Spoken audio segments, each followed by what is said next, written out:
Bonjour à tous et bienvenue dans cette deuxième partie où on retrouve Cédric Lamontagne du groupe Les Accros de la Chasse et de la Pêche. Cédric va aujourd'hui nous montrer sa saline orignale et nous faire un petit topo sur le biotope de sa région. Comme j'expliquais à mon ami Nicolas, ici on est dans le coup de feu à Saint-Camille, en Beauce. Qu'est-ce qu'on retrouve ici? On va retrouver de l'ornéal, on va retrouver de l'ours noir, on retrouve du pékin, on retrouve du coyote, on va retrouver du raton laveur, il va y avoir de la gymnote huppée, connue sous le nom de la perdrix. On va avoir et tout du dindon sauvage, mais le dindon sauvage est un petit peu moins ici dans le secteur, parce que le dindon sauvage vont se tenir plus où c'est les cultivateurs, les champs, où c'est ce qu'on va trouver des graines, des affaires-là. Ici, il y en a, mais moins. Le cerf de Virginie, mais le cerf de Virginie, encore ici, il y en a beaucoup moins que si on sortirait d'ici, qu'on irait plus dans le bord des champs, tout ça. Après ça, on va retrouver le castor, le vison, le rat musqué. Aussi, on a des rivières qu'on va retrouver le mesquinongé, pas le mesquiplongé, le mesquinongé. On a de la truite mouchetée, sauf que là, la truite mouchetée est en voie d'extinction dans le coin d'ici à cause que le mesquinongé est rentré ici. Quand le mesquinongé rentre à quelque part, ça détruit toutes les espèces qu'il y a, parce que dans le temps, on avait de la perche chaude, la carpe, du meunier noir. Puis là, cette heure, ben là, avec le mesquinongé, il n'y aura plus rien, il va juste avoir le mesquinongé qui va prendre le dessus. Puis ici, tout c'est le coup de feu à cause que c'est un rang, c'est un chemin de la terre de la couronne. Ça veut dire que c'est un chemin public que tout le monde a accès à venir ici. Puis il y a beaucoup de temps de la chasse, là. J'ai montré à Nicolas dans les chemins, là. Il y a des caches, là, quasiment au 20 pieds. C'est vraiment un très grand coin pour la chasse à l'ornéal.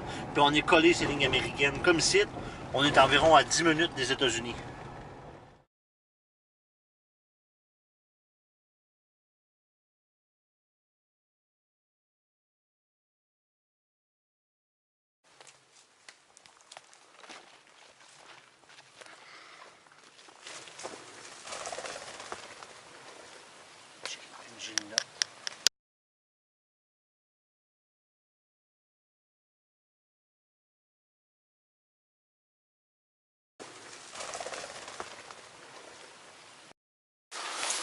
La saline, ben, comme ici, nous autres, on met un bloc de sel himalayen. À cause du sel himalayen, c'est un sel pur. Quand on achète des blocs de sel bleu, rouge ou blanc, c'est des blocs pressés.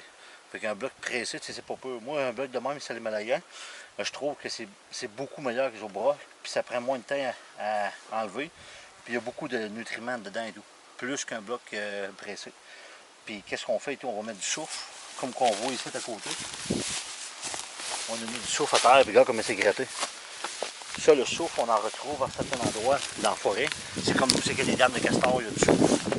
Après ça, ici, on a mis un minéral, un concentré de minéraux. On a mis un jam, on a mis de l'éruption. Beaucoup de produits que les orniales vont aller chercher des nutriments dedans. Ils vont aller chercher ce qui est essentiel pour eux autres, pour favoriser la croissance des panaches, cette affaire-là. Puis même, ça peut aider tout le lait maternel des femelles. Puis après ça, on a remis tout un petit peu de soufre. Puis là, on met du sel, ces affaires-là. Mais qu'on arrive en période de chasse, on ne jouera plus que le sel. Parce qu'en période de chasse, ils ne voudront plus manger de sel. Eux autres vont vouloir s'accoupler, trouver leur femelle. Fait que là, on va plus jouer des odeurs comme de l'urine. Après ça, de la semence, du sperme, d'ornial, ces affaires-là. On va jouer plus avec ça pour pouvoir l'attirer l'ornial. C'est comme si on sait qu'on a une femelle. On a un gros bork, on a un petit bork, puis on a un veau. Fait qu'avec ça, ben là, on va savoir qu'on va jouer avec une urine de mâle dominant. Parce qu'on va faire du rotling. Comme ici, on a vu des couches. Toutes les ronds qu'on a vus, c'est les orniales qui viennent ici. Ils ont accès à un point d'eau proche, ils ont accès à une saline proche.